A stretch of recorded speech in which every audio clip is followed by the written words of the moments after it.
বিভিন্ন যৌক্তিক অযৌক্তিক দাবিতে রাজধানীতে অচল অবস্থার বিষয়ে বিএনপি চেয়ারপারসনকে অবহিত করেছেন এলডিপির চেয়ারম্যান অবসরপ্রাপ্ত কর্নেল অলি আহমেদ। রাতে বিএনপি চেয়ারপারসনের গুলশানের বাসভবন ফেরুজায় সৌজন্য সাক্ষাৎ শেষে সাংবাদিকদের এসব কথা জানান তিনি।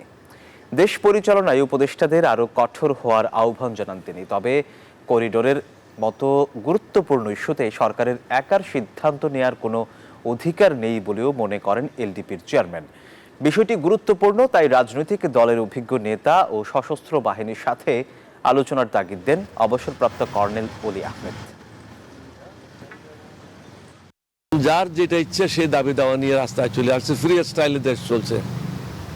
কারো হলের দরকার, রাস্তা বন্ধ। কেউ মেয়র হইতে চায়, রাস্তা বন্ধ। কেউ ভিসি হইতে চায়, রাস্তা বন্ধ। কেউ ভিসিকে সরাইতে চায়, রাস্তা বন্ধ। চাকরি থেকে বরখাস্ত হয়েছে, চাকরি প্রয়োজন, রাস্তা বন্ধ।